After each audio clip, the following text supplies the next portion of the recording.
अब्दुल मुजफ्फर मुहिउद्दीन मोहम्मद। आप सोचेंगे ये किसका नाम है? जी, ये नाम है उसी शख्स का जिसके इर्द गिर्द आज देश में राजनीति हो रही है। ये नाम है औरंगजेब का, शाहजहां और मुमताज के तीसरे बेटे का। औरंगजेब की जिंदगी के 3 मुकाम थे। पहला शहजादे का, जिसने शहजादा रहते अपने पिता शाहजहां को कैद करवाया, अपने भाइयों दारा शिको और मुराद बख्श को मरवाया। दूसरा, बादशाह बनने के बाद मुगल साम्राज्य को सबसे अधिक विस्तार देने का। तीसरा, जिंदगी के आखिरी 27 साल जब वो मराठों को हराने की ख्वाहिश लिए दक्कन की खाक छानता रहा। ये संयोग ही है कि उसने अकबर के बाद सबसे लंबे वक्त तक हिंदुस्तान पर शासन किया, लेकिन मुगल साम्राज्य का सबसे क्रूर शासक कहलाया। 318 साल बीत चुके हैं उसकी मौत को, लेकिन देश की राजनीति में वो फिर जिंदा है। सरकार की असफलता है, और अगर ये सरकार असफल है तो इन्होंने इस्तीफा देना चाहिए। प्रकरणामध्ये ज्यांनी पोलिसांवर हल्ला केलेला आहे त्यांना कबरीत नाही खोदून काढू सोडणार नाही। हिंसा घटी है वहाँ पर, जिन्होंने भी ये हिंसा को प्रोत्साहन दिया है उसके ऊपर पूरी तरीके से कार्रवाई जो है राज्य सरकार के माध्यम से होगी वहाँ पर।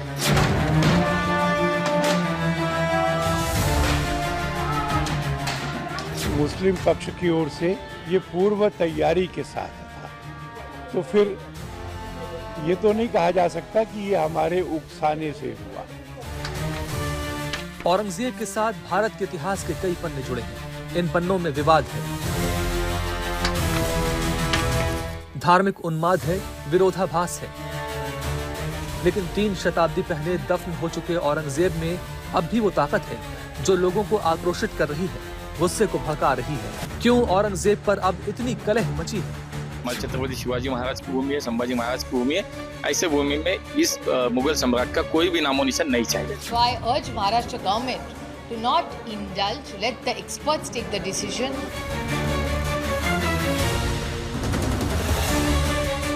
क्या बातें, तमाशे की बातें हो रही हैं।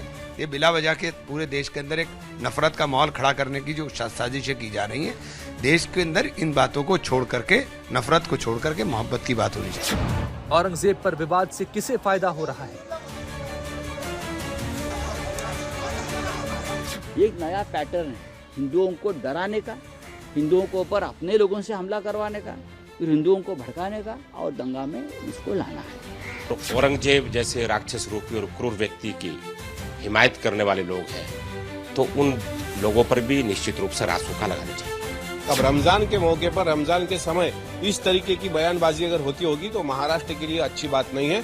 औरंगजेब का सैकड़ों साल पुराना, उसे आप इसलिए उठवा रहे हैं देवेंद्र जी, आपकी पार्टी, कि जिससे आप महिलाओं को जो देना था, जो वादे आपके चुनाव में थे, लोगों का ध्यान उससे हट जाए। क्रूर शासक जो यहाँ पर था उसको यदि कुछ लोग महिमा मंडित करने का प्रयत्न करते होंगे, उसको अपना आइकॉन बनाते होंगे, उसको अपना हीरो समझते होंगे, ये तो नहीं चलेगा। महाराष्ट्राचा देवेंद्र फडणवीस सरकारचा आहे, औरंगजेब आणि देवेंद्र फडणवीस यांचा कारभार एक सारखा है। जब इस देश में औरंगजेब के कारनामों के ऊपर बहस छिड़ी हुई है, तो निश्चित तौर पर इस प्रकार की मांग करना गैर वाजिब नहीं है कि औरंगजेब की कब्र का कोई अर्थ नहीं है महाराष्ट्र में। क्यों आजाद भारत की 75 साल पुरानी सियासत को आज भी औरंगजेब की जरूरत है? भारत का हिंदू ये कह रहा है कि इतना अत्याचार करने वाले औरंगजेब की कब्र महाराष्ट्र की पवित्र धरती पर क्यों? सरकार उनकी है, जो मर्जी चाहे कर सकते, उसमें क्या बड़ी बात है। मैं तो चाहता हूं कि तुम लाल किला भी तोड़ दो। मैं तो अपील कर रहा हूं। औरंगजेब का जिन्न बार बार क्यों सामने आ जाता है? उद्धव बाळासाहेब ठाकरे, संजय राउत, कांग्रेस के लीडर, उनके पीछे उनकी भूमिका क्या है? माइनॉरिटीज की वोट पाना। उनके पास में दूसरा बचा है क्या है? काम धंधा तो कुछ है नहीं, केवल हिंदुत्व का नाम बिगुल बजाकर खुद की रोटी सेकना, इतना ही काम है। अरे औरंगजेब की कब्र खोदने से पहले अपने किए हुए पाप की कब्र खोदो पहले। औरंगजेब को एक मुद्दा बनाकर कौन बार बार जिंदा करता है? पंडितों ने उनके लिए एक मस्जिद बना के दिया वहाँ पर। क्या बात करते हैं, ये गलत हिस्ट्री। तो आप औरंगजेब को क्रूर शासक नहीं मानते हैं? नहीं, मैं नहीं मानता। औरंगजेब क्रूर शासक नहीं? बिल्कुल नहीं, मैं बिल्कुल क्रूर शासक नहीं मानता। सरकार म्हणून आम्ही फक्त काम करणार, हिंदुत्वादी संघटना म्हणून तुम्ही तुमचं काम करा।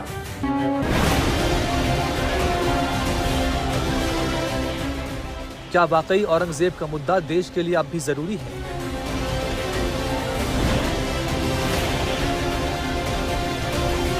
महाराष्ट्र में रहने का इनको अधिकार नहीं है, इस नागपुर भारत में रहने का इनको अधिकार नहीं है। इनको यहाँ से पलायन करना चाहिए। औरंगजेब प्रेमी है ना, तो पाकिस्तान में जाके रहना चाहिए।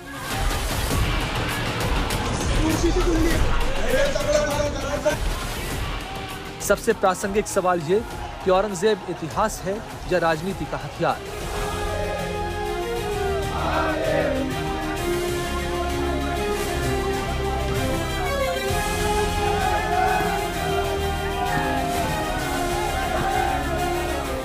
औरंगजेब के नाम पर नागपुर में दंगे भड़के और लगभग 40 लोग घायल हो गए। लाखों की संपत्ति को नुकसान पहुंचाया गया। सवाल फिर से यही प्रासंगिक है कि जो शख्स 300 साल पहले दफन हो चुका है, उसके नाम पर दंगे क्यों? क्या वाकई औरंगजेब आम लोगों के बीच इतना मायने रखता है? मुसलमानों से मस्जिदों को छीन लिया जाए, मुसलमानों की दरगाहों को छीन लिया जाए, खानखाओं को छीन लिया जाए, कब्रस्तानों को छीन कर खबरों को मिसमार कर दिया जाए, ये इनका मकसद है। औरंगजेब का समर्थन इस महाराष्ट्र में कोई सहन नहीं करेगा, उसका महिमा मंडल कोई सहन करेगा नहीं। ये औरंगजेब, ये छत्रपति शिवाजी महाराज, छत्रपति संभाजी महाराज और हमारे देश का दुश्मन था, वो देशद्रोही था, ये जुल्मी आक्रमणकारी था, माँ बहनों पर अत्याचार करने वाला था, मंदिरों को तोड़ने वाला था और छत्रपति संभाजी महाराज पर अन्याय अत्याचार करने वाला था। ये महाक्रूर कर्मा था और इसलिए उसको बिल्कुल उसका समर्थन जो भी करे उसको बख्शा नहीं जाएगा। जो बयान मुख्यमंत्री जी ने दिए हैं वो मुख्यमंत्री के बयान है क्या? किसी संवैधानिक पद पर बैठा हुआ व्यक्ति इतने गैर जिम्मेदारी के साथ बयान दे सकता है? आपके बयान के बाद लोग उकसा करके आपने जला दिया। वहां पे वो बोल रहा है कि कुछ जला नहीं। वो तो विश्व हिंदू परिषद का एक नेता, मैंने खुद सुना बोलते हुए कि उसके ऊपर उर्दू में कुछ लिखा हुआ था, उसको उर्दू और अरबी का फर्क नहीं पता है। वो तो खुद बोल रहा था। उसके बाद मुख्यमंत्री कह रहे हैं कि हम कब्र से निकाल देंगे। तो इन्हें मुसलमान को तो कब्र में आपने पहुंचा ही दिया है। मौजूदा विवाद न पहला है न अंतिम। पहले भी होता रहा है, आगे भी होता रहेगा। लेकिन ये सवाल भी बार बार उठता रहेगा कि औरंगजेब के जिक्र पर हर बार इतना उबाल क्यों? औरंगजेब के नाम पर इतना फसाद क्यों?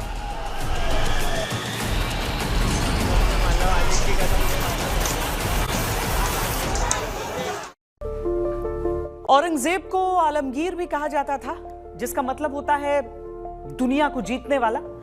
जबकि सच्चाई यह है कि औरंगजेब मराठों के साम्राज्य को जीतने की ख्वाहिश लिए ही दुनिया से चला गया।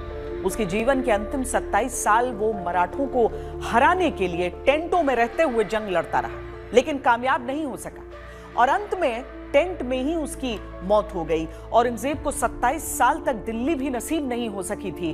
उसकी कब्र संभाजी नगर के खुलदाबाद में है, जिसको हटाने की मांग को लेकर बवाल मचा हुआ है।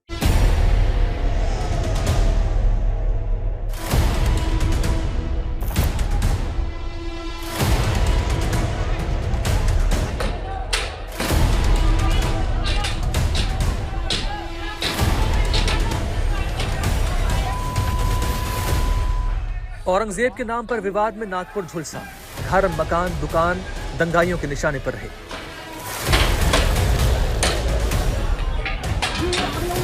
कई घंटों तक वहशत और दहशत का बेशर्म नाच सड़कों पर होता रहा। उसी नागपुर में आरएसएस का मुख्यालय है। वहां से एक बयान आया कि औरंगजेब इस दौर में प्रासंगिक नहीं है। Is Aurangzeb relevant today? Do you think the tomb should be moved? I think not relevant. संघ ने औरंगजेब को लेकर कई दिनों से चल रहे लंबे विवाद पर निष्कर्ष जैसी एक टिप्पणी की।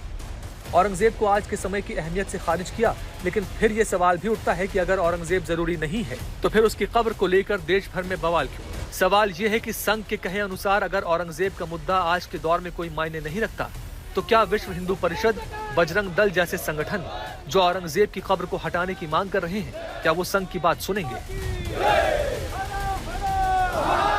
छत्रपति संभाजी महाराज नगर में जो औरंगजेब की कब्र है उसका महिमा मंडन बंद करना चाहिए। उसमें कोई सुधार करने का विषय भी नहीं सोचना चाहिए और उसकी जगह पर वहां पर औरंगजेब को जिन्होंने पराजित किया, ऐसे श्री धनाजी और श्री संताजी तथा साथ में ही श्री राजाराम महाराज जी, इनका वहां पर स्मारक बनाकर यह जो एक विजय का स्मारक है कि मराठों के साम्राज्य में औरंगजेब को पराजित किया गया और उसकी मृत्यु यहां पर हुई, यह स्मारक वहां पर बनाने की आवश्यकता है। वही मांग विश्व हिंदू परिषद कर रही है। संघ ने औरंगजेब विवाद को अप्रासंगिक बताकर एक लकीर खींचने की कोशिश की है, लेकिन अगर औरंगजेब से वाकई आज के समय का कोई वास्ता नहीं, तो क्या बीजेपी के नेता संघ की नसीहत पर अमल करने को तैयार होंगे?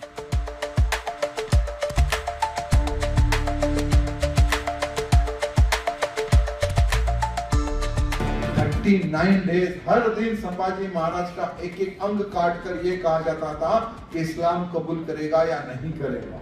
औरंगजेब द्वारा किया गया अत्याचार अब नहीं भूल सकता, इसलिए आज पूरे भारत में एक प्रेशर बन चुका है, एक माहौल बन चुका है कि किसी हालत में औरंगजेब की खबर उखड़नी चाहिए। और आने वाला चुनाव देखेंगे, अगर ये सरकार आज नहीं उखाड़ेगी लेकिन आने वाले समय में तो 100% उखाड़ेगी। जो खबर उखाड़ेगा महाराष्ट्र की जनता उसको ही सत्ता देगी, एक माहौल बनेगा। माफी म्हणजे तोडत असताना आपल्या दुसऱ्याला विचार करतो नाही। आपल्या ग्रामसेवकांनी योग्यचं काम केलं, सरकार म्हणून त्यावेळी योग्य ती भूमिका राज्यात आम्ही घेतली। त्याची जर पुनरावृत्ती करायची असेल तर हीच ती वेळ आहे।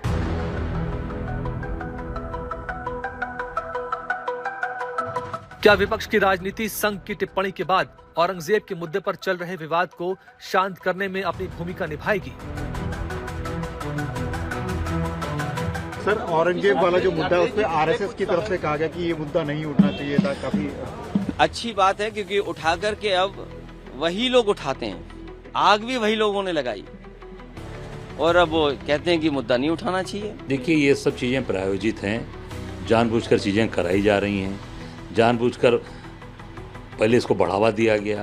बढ़ावा देने के बाद जब आग लग गई, कर्फ्यू लग गए, तमाम दुर्घटनाएं घट गई, तो अपने चेहरे को सेव करने के लिए इस तरह की चीज़ें की जा रही हैं। ये पूरा प्रायोजित है और जब फंस जाता है मामला, जब जवाब देना पड़ता है, तो कहीं ना कहीं सीधे साधे कार्यकर्ताओं जो बेचारे दिन रात इनके लिए समर्पित हैं, उनको फंसा के उनको जेल भेजते हैं और पूरी तरीके से उस घटना को मैं समझता हूँ घुमाने का प्रयास करते हैं। एक सवाल ये भी है कि संघ के कहने का अर्थ क्या है? अहमियत नहीं रखता तो इसका क्या मतलब निकाला जाए? औरंगजेब के नाम पर विवाद जरूरी नहीं है या औरंगजेब के बचे कुचे अस्तित्व चिन्हों की भी कोई जरूरत नहीं है? आप कोई भी जात धर्म के रहने दो ना, आपने ऐसी बातें करने के बजाय शांति और अमन को प्रोत्साहित करनी चाहिए। अबू आजमी जी ने औरंगजेब के बारे में बहुत लोगों के मन में क्षोभ है, ऐसे समय वो कुशल प्रशासक थे, तो ये तो अच्छी बात नहीं है ना। तो मैं समझता हूं कि ऐसी बेतुकी बातें करना, राजनीति को खराब करना, ये जिन्होंने शुरुआत की उसकी वजह से घटनाएं हुई। लेकिन ये कह देना कि सिर्फ बीजेपी के लोग कर रहे हैं, ऐसा नहीं है। वो लोग भी तो जिम्मेदार हैं जिन्होंने अफवाह फैलाई कि हरे रंग की चादर और आयतें लिखी हुई एक चादर को जलाया गया, उसका कोई प्रमाण नहीं है। उस पर कोई काम हो रहा है कि नहीं हो रहा, लेकिन ये पॉलिटिकल परसेप्शन में नहीं जाना चाहिए कि कोई भी सरकार किसी एक कम्युनिटी के खिलाफ कोई एक्शन ले रही है, इससे बचना चाहिए। और मैं समझता हूँ सरसंघचालक का या आम्बेडकर जी का यानी आरएसएस का जो बयान है वो बहुत महत्वपूर्ण है और इस मैसेज को भारतीय जनता पार्टी की पॉलिटिकल लीडरशिप को पहले समझना चाहिए, क्योंकि वो सरकार में है। यदि कोई शहर जलेगा, कोई इलाका जलेगा तो उसकी जिम्मेदारी उन पर आएगी और ये दाग जो है ना आसानी से नहीं मिटते हैं।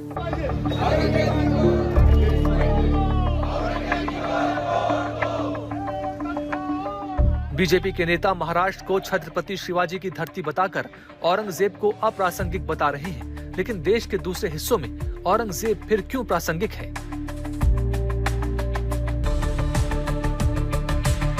औरंगजेब का मुद्दा अगर आज के समय में अहमियत नहीं रखता तो बीजेपी के साथी दलों में बेचैनी क्यों बढ़ रही है? औरंगजेब एक आतताई आक्रामक हमलावर था जिसने कई संस्थानों को नुकसान पहुंचाने का कार्य किया।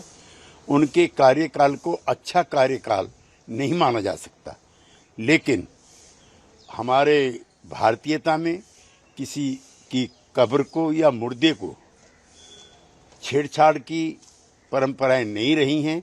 ऐसा रामायण काल और महाभारत काल में भी वर्णित है। टी राजा जैसा कोई व्यक्ति आता है और इस तरीके का भड़काऊ भाषण करके कहता है कि आप कब्र तोड़ डालो हिंदुओं। अरे हमारे हिंदू क्यों कब्र तोड़ेंगे? तुझमें दम है तो तेरा बच्चा जो एसी में सो रहा है उसके हाथ में कुल्हाड़ी दे और तोड़ने को लगा कब्र। और तुझमें दम है तो बुलडोजर पे बैठ और जा कब्र तोड़ने के लिए।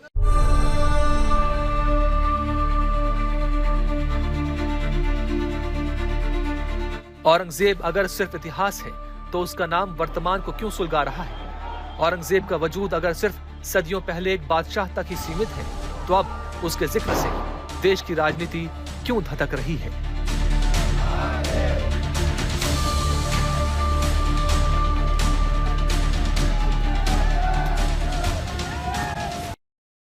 इतिहास में दर्ज है कि औरंगजेब की तमाम कोशिशों के बावजूद न सिर्फ मराठा अजेय रहे बल्कि बुंदेलखंड के राजा छत्रसाल ने औरंगजेब की सेना को कभी चैन से नहीं बैठने दिया था। अलग अलग व्याख्याओं में बताया जाता है कि राजा छत्रसाल ने 36 से अधिक बार औरंगजेब की विशाल सेना को हराया था और वो मुगलों से कभी नहीं हारे। एक बार तो केवल 5 घुड़सवार और 25 सैनिकों के साथ ही उन्होंने औरंगजेब की पूरी एक टुकड़ी को धूल चटा दी थी। ये सारी लड़ाइयां इतिहास के पन्नों में दफन हैं, लेकिन औरंगजेब के वजूद की लड़ाई अब भी क्यों जारी है? क्यों उसके नाम पर देश का एक शहर दंगों की आग में झोंक दिया गया? सदियों पहले खुलदाबाद की मिट्टी में दफन हो चुके मुगल शासक औरंगजेब को लेकर हिंदुस्तान की सड़कों पर ऐसा बवाल होगा, ये कौन सोच सकता था?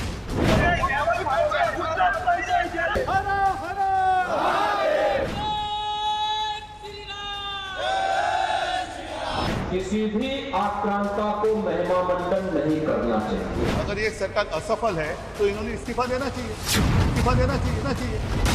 औरंगजेब का उस वक्त का प्रशासन, एडमिनिस्ट्रेशन, उसकी क्रूरता, ये तो इतिहास में जग जाहिर है। छत्रपति शिवाजी महाराज को मानते हैं और महाराष्ट्र को बर्बाद करना यही इनका उद्देश्य है। महाराष्ट्र के छत्रपति संभाजीनगर के खुलदाबाद में मौजूद औरंगजेब का मकबरा इन दिनों महाराष्ट्र की सियासत में लड़ाई का मैदान बन गया है।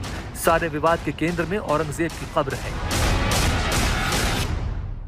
भारतवर्ष के अंदर अगर इस विचारधारा के लोग हैं और औरंगजेब जैसे राक्षस रूपी और क्रूर व्यक्ति की हिमायत करने वाले लोग हैं तो उन लोगों पर भी निश्चित रूप से रासुका लगानी चाहिए। नहीं, मैं तो ऐसी कोई भी चीज की वायलेंस को हम सपोर्ट नहीं करते हैं, क्योंकि इससे देश का नुकसान है। इसमें जो भी हो रहा है उससे आम लोगों को काफी परेशानी उठानी पड़ रही है।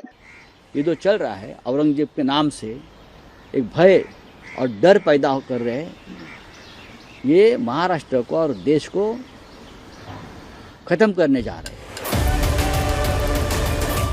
हिंदूवादी संगठन खुलदाबाद से औरंगजेब की आखिरी निशानी उसके मकबरे को हटाने की मांग कर रहे हैं, लेकिन कुछ उसे बचाने की मांग भी कर रहे हैं। सवाल उठता है कि अचानक औरंगजेब को लेकर ये तूफान कहां से उठा? तो जवाब है कि कुछ भी अचानक नहीं हुआ। महाराष्ट्र की राजनीति में औरंगजेब को लेकर घमासान होता रहा है।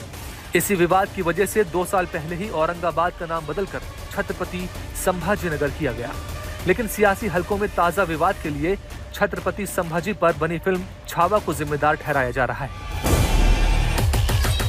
सरकार में बैठे हुए मंत्री जो वोट लेते हैं, जब मंत्री बनते हैं तो उसका पालन वो मंत्री कर ही नहीं रहे, तो मुख्यमंत्री क्यों उसको रोकते नहीं? मुख्यमंत्री रोकते नहीं तो इसका मतलब ये है कि सरकार को ही हिंदू मुसलमान लड़ाई करवाना है और इसलिए ये खेल चल रहा है। जिस तरीके का हादसा कल नागपुर में हुआ उसकी भी मैं निंदा करता हूँ। महाराष्ट्र का इस तरीके का माहौल खराब ना करे। भाईचारे से रहते आए हैं लोग हिंदू और मुसलमान इस महाराष्ट्र में। कब्र पर राजनीति इस कदर है कि औरंगजेब के साथ खड़े होने से भी परहेज करना है और औरंगजेब के विवाद से सियासी फायदा भी उठाना है। जो भी वहाँ उनकी कब्र है उखाड़ डालो, उन्हीं की सरकार है ना। चिल्ला चिल्ली नाटक ढोंग क्यों कर रहे, नाटक क्यों कर रहे? जाओ मोदी जी के पास। और जो बुलडोजर यूपी में चला रहे थे वैसा बुलडोजर चलाओ ना, किसने रोका है? देखने में पूरे विवाद की शुरुआत समाजवादी पार्टी के विधायक अबू आजमी के बयान से हुई।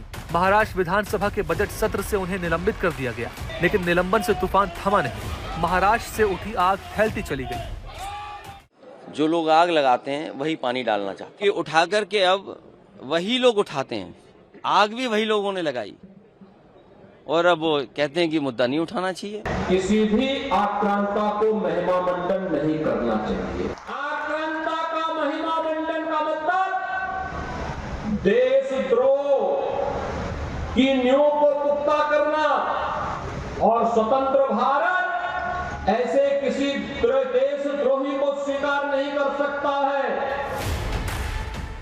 इतिहास को हथियार बनाकर एक बार फिर राजनीतिक लाभ उठाने की कोशिशें हो रही हैं। एक साधारण सी कब्र जो सदियों तक किसी के लिए मायने नहीं रखती थी, अचानक एक राष्ट्रीय मुद्दा बन चुकी है।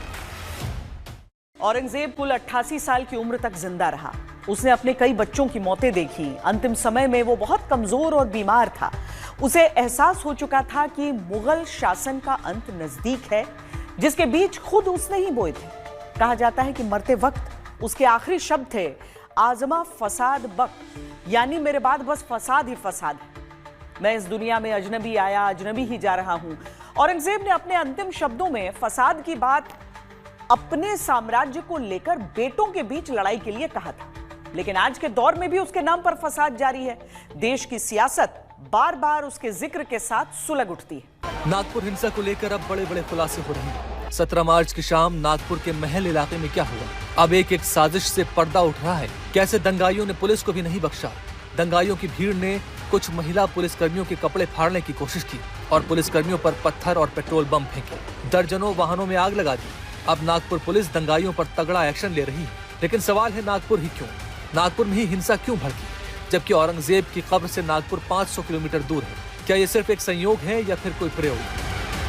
प्री प्लान्ड होता तो वो वेपन्स उस तरह के यूज करते। अगर इसमें है ऐसा तो सोशल मीडिया पे क्या क्या हुआ, वही हमारी चीज चल रही है अभी इसमें इन्वेस्टिगेशन कि इसमें प्री प्लान्ड था तो इसमें क्या क्या कंटेंट्स थे, और हो सकता है वो प्री प्लान्ड हो तो उसको कम से कम हमको इन्वेस्टिगेशन में वो ढूंढना पड़ेगा, तभी उसके बेसिस में मैं बोल पाऊंगा कि हाँ इसमें इस तरह का इश्यूज इन्वॉल्व दिख रहे हैं। पुलिस साफ साफ बोल रही है कि हिंसा के पीछे कोई साजिश है।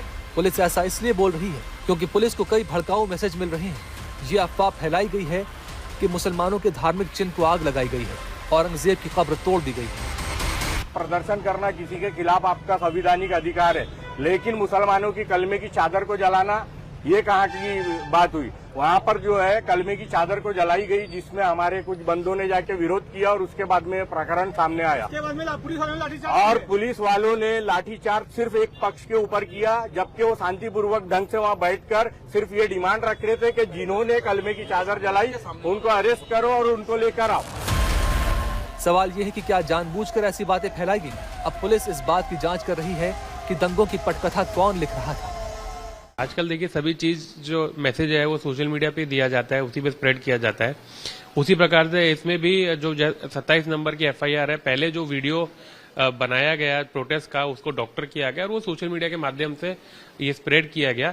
इसमें सबसे पहले कह सकते हैं कि जो ओपन मीडिया प्लेटफॉर्म है जैसे कि फेसबुक है, यूट्यूब है, ट्विटर है, इंस्टाग्राम है, जिसको हमने स्टडी किया, लेकिन इसके अलावा जो महत्वपूर्ण रोल है व्हाट्सएप का, वो जब उनके मोबाइल से हम लोग जब्त करेंगे तब हम उसको स्टडी कर पाएंगे। प्रधानमंत्री बनने के बाद पहली बार पीएम नरेंद्र मोदी नागपुर में RSS मुख्यालय जाने वाले हैं। 30 मार्च को उनके दौरे की तारीख तय हो गई है। नागपुर में पीएम मोदी संघ प्रमुख मोहन भागवत के साथ भी मंच साझा कर सकते हैं, लेकिन उससे पहले औरंगजेब के नाम पर शहर में हिंसा भड़क जाती है। इसलिए सवाल यह भी है कि क्या ये दंगे पूर्व नियोजित थे? अब जांच एजेंसियां सारी कड़ियों को जोड़कर इस गुत्थी को सुलझाने में लगी हैं कि नागपुर में ही हिंसा क्यों भड़की।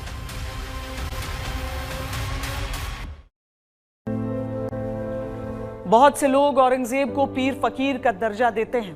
उनका यह भी दावा रहता है कि औरंगजेब ने अपनी मौत के बाद कब्र पर आने वाले खर्चे का इंतजाम भी खुद की मेहनत से कमाए पैसों से किया था। लेकिन कई लोगों का मानना है कि औरंगजेब कट्टर धर्मांध था और तलवार के बल पर गैर इस्लामिक नागरिकों को प्रताड़ित करता था। उसके आदेश पर देश भर में हिंदुओं के मंदिर तोड़े गए, हिंदुओं पर धर्म को पालन करने के लिए जजिया कर जैसे टैक्स थोपे गए, सिखों के गुरु का कत्ल किया गया, 10वें सिख गुरु के बेटों को दीवार में चुनवा दिया गया। इन सब धारणाओं के कारण औरंगजेब का किरदार जनता के तराजू में हमेशा ही प्रेम और नफरत के बीच तौला जाता रहा है। उसका समर्थन करने वाले लोग हैं तो उसका विरोध करने वाले लोग कहीं ज्यादा। इतिहास के झरोखों में झांका जाए तो औरंगजेब पर आरोप बहुत हैं। अलग अलग इतिहासकारों ने लिखा है कि औरंगजेब ने अपने शासनकाल में सिख गुरु तेग बहादुर का सर कटवाया, दशमेश गुरु गोविंद सिंह के बेटों को दीवार में चुनवाया, शिवाजी महाराज के पुत्र संभाजी महाराज की निर्ममता से हत्या करवाई, हिंदुओं पर भेदपूर्ण भाव रखते हुए जजिया कर लगवाया, देश भर में हिंदुओं के सबसे पवित्र मंदिरों को तोड़वाया। औरंगजेब की गिनती सभी मुगल शासकों में सबसे क्रूर और विवादास्पद बादशाह के तौर पर की जाती है। औरंगजेब मुगल काल का ऐसा शासक था भारतीय इतिहास में कि जिसने प्रारंभ से ही अपनी क्रूरता को सबके सामने प्रस्तुत कर दिया था। वो शासक बना मुगल काल का, उसके पहले शासक बनने से पहले उसने परिवार से ही स्टार्ट किया। जो उसने वैमनस्यता उसके अंदर थी, सबसे पहले अपने पिता को जेल में डाला, भाइयों की हत्या की। उसकी क्रूरता यहीं तक नहीं रुकी, हिंदुओं पे तो जजिया कर था ही, उसने मुस्लिमों पर भी जजिया कर लगाया। 9 अप्रैल 1669 को औरंगजेब की तरफ से जारी किए गए शासन आदेश के अनुसार औरंगजेब ने अपनी सल्तनत के सभी 21 सूबों में, जिनमें काशी और मथुरा भी शामिल थे, सभी हिंदू मंदिरों को तोड़ने के आदेश दिए, शिक्षा केंद्रों को भी नष्ट करने का फरमान जारी किया। औरंगजेब के इस आदेश का जिक्र उसके दरबारी लेखक मोहम्मद सफी मुस्तईद खान ने अपनी किताब मासिर-ए-आलमगीरी में भी किया है। 1965 में प्रकाशित वाराणसी गजेटियर की पृष्ठ संख्या 57 पर भी इस आदेश का उल्लेख है।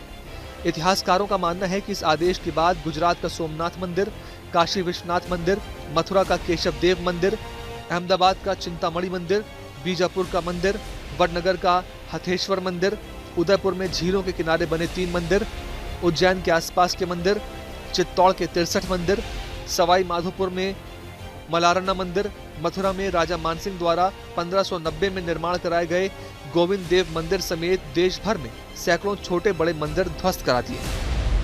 औरंगजेब का जो चरित्र है वो शुरू से इतिहास में भी विवादित है। उसके बारे में कुछ चीज़ें बड़ी साफ हैं कि उसने अपने पिता को कैद करके शाहजहाँ को कैद किया, अपने भाइयों को मारा, दारा शिकोह को, मुराद को, उनको गद्दी के लिए। और इतिहासकारों की भी राय इसमें बटी हुई है। कुछ इतिहासकारों का एक समूह है, जदुनाथ सरकार, पियानो या अंग्रेजी इतिहासकार एलियट डाउसन, इन्होंने कुछ तथ्य दे करके स्थापित करने की कोशिश की औरंगजेब बड़ा अत्याचारी क्रूर शासक था और वो एंटी हिंदू था, यानी हिंदू हंता था। मंदिरों को तोड़ा उसने और पूरी उसकी जो लड़ाई थी, पूरा उसका निजाम था वो मुस्लिम परस्ती का था और हिंदुओं के खिलाफ था। औरंगजेब के काल में हिंदुओं पर लगाए गए जजिया कर का भी बार बार जिक्र मिलता है। हिंदुओं को अपने धार्मिक रीति रिवाज पालन करने के लिए टैक्स देना पड़ता था, जिसे जजिया कर कहा गया। जवाहरलाल नेहरू ने भी 1946 में प्रकाशित अपनी किताब डिस्कवरी ऑफ इंडिया में औरंगजेब को एक धर्मांध और पुरातन पंथी शख्स के रूप में पेश किया है। हालांकि महात्मा गांधी ने 1931 में लंदन में दिए गए एक भाषण में अंग्रेजों को संबोधित करते हुए कहा था कि औरंगजेब के शासन में कभी दंगा नहीं हुआ। अमेरिकी लेखिका ऑड्री ट्रस्की ने अपनी किताब Aurangzeb the man and the myth में लिखा है कि औरंगजेब ने अगर होली पर सख्ती दिखाई तो मुहर्रम और ईद पर भी सख्ती का प्रदर्शन किया। अकबर के बाद सबसे लंबे समय तक शासन करने वाला बादशाह था औरंगजेब। कई लोगों का ये मानना है कि उसका चित्रण जैसा बताया जाता है वो वैसा नहीं था।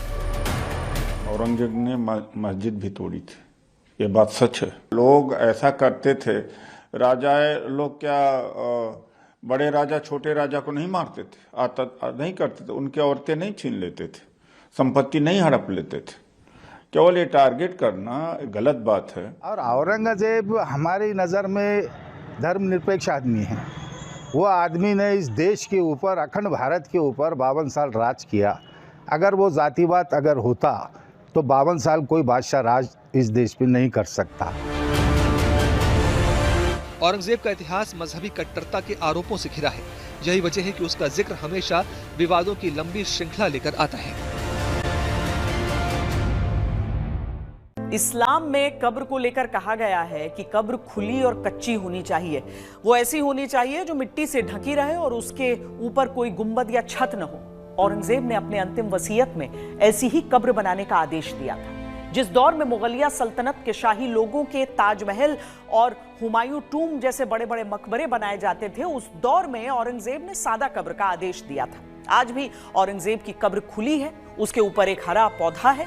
उसकी मौत के बाद दूसरे शासकों ने और फिर अंग्रेजों ने आसपास पक्का निर्माण करवा दिया था, लेकिन खुले में बनी शहंशाह की कब्र आज भी औरंगजेब के शासन का प्रतीक बनी हुई है, जिसे हटाने की मांग कई संगठनों की तरफ से उठाई जा रही है।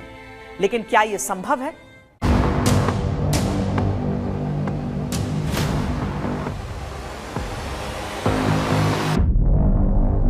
महाराष्ट्र के खुलदाबाद में स्थित औरंगजेब की कब्र को लेकर देश का माहौल गर्मा गया है। हिंदू संगठनों ने इस मकबरे को हटाने की मांग उठाई है और अब ये मांग सियासत का केंद्र बन चुकी है।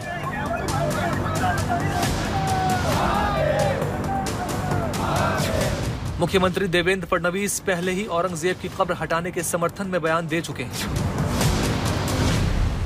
या देशामध्ये महिमा मंडन होईल तर ते छत्रपती शिवरायांच्या मंदिराचं होईल, औरंगजेबाच्या कबरीचं होणार नाही, हे देखील या निमित्ताने लक्षात घेतलं पाहिजे।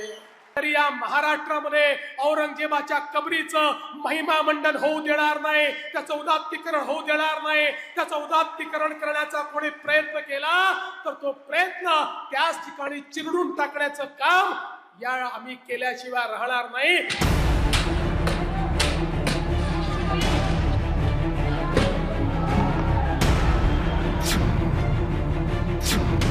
नागपुर दंगों के बाद की स्थिति को देखते हुए प्रशासन ने भारी संख्या में सुरक्षा बलों की तैनाती कर दी है।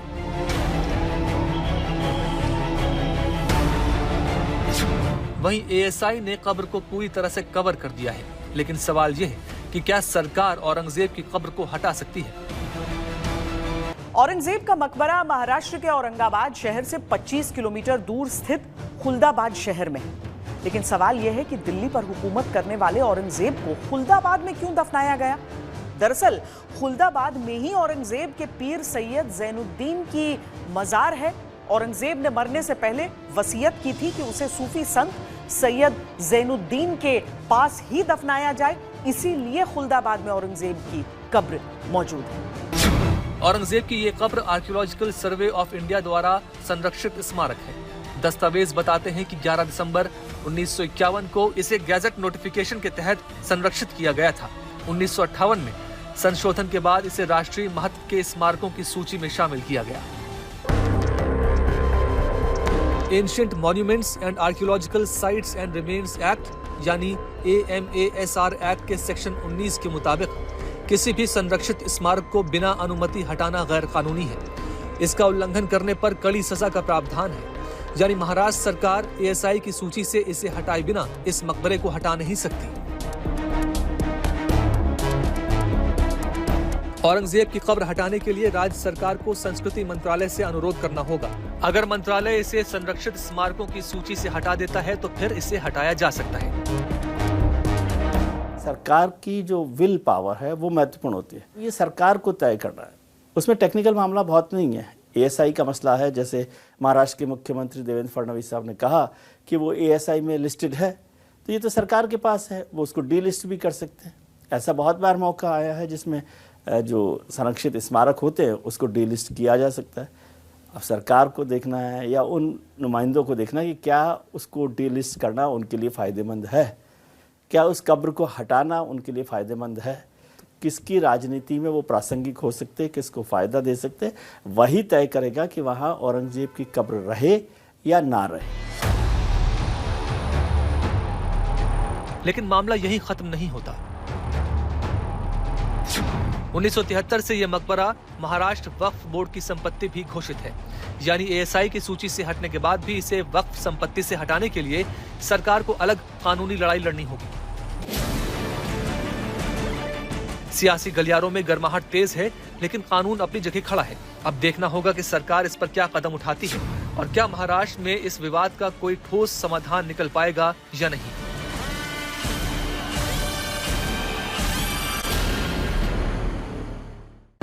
औरंगजेब की ऐतिहासिक विरासत पर बहुत विवाद है। उसके शासनकाल के वर्णन अत्याचारों की कई गाथाओं से भरे हैं। उसकी धार्मिक असहिष्णुता और क्रूरता ने ऐसे स्थायी चिन्ह छोड़े जिन पर आज भी लड़ाई होती रहती है। इतिहास में औरंगजेब की जगह हमेशा एक विभाजनकारी बादशाह के तौर पर दर्ज रहती है। औरंगजेब का नाम भले ही इतिहास में शासक के तौर पर दर्ज हो, लेकिन भारत में इस नाम पर दो मत हैं।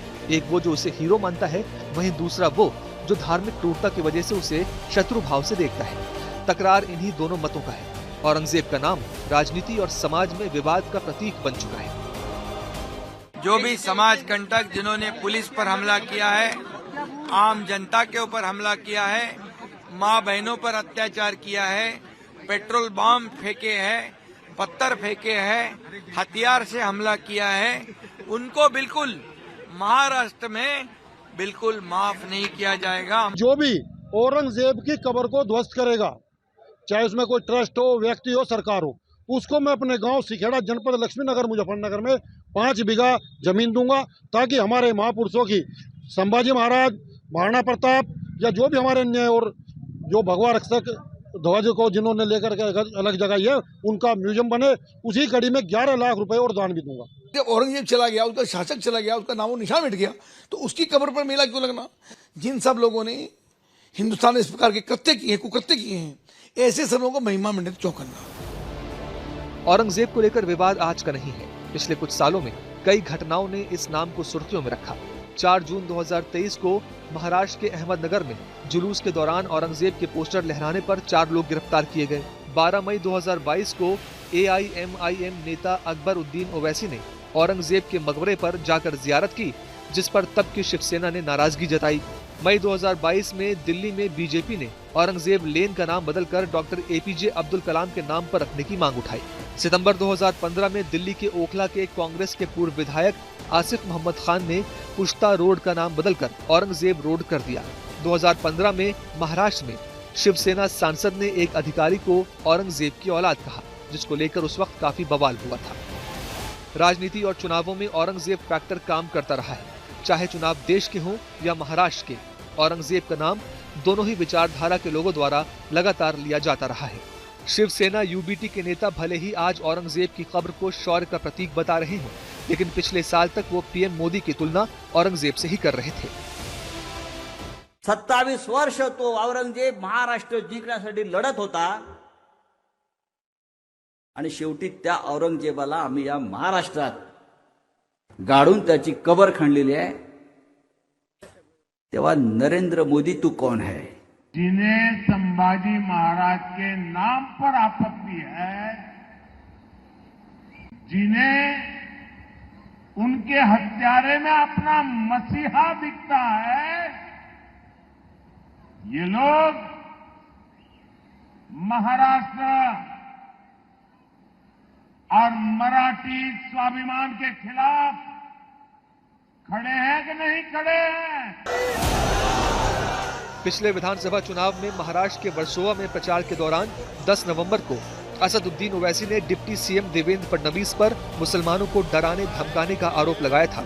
इसका जवाब फडणवीस ने अपने ही अंदाज में दिया था। सुन ले ओवैसी, कुत्ता भी ना पेशाब करेगा औरंगजेब की पहचान पर। अब तो तिरंगा लहराएंगे पूरे पाकिस्तान पर। इतिहास में औरंगजेब का मूल्यांकन अलग अलग दृष्टिकोणों से किया जाता है। कुछ लोग उसे एक क्रूर शासक मानते हैं तो कुछ एक कुशल प्रशासक। लेकिन भारत में हर बार जब भी ये नाम सामने आता है, विवाद खड़ा हो ही जाता है।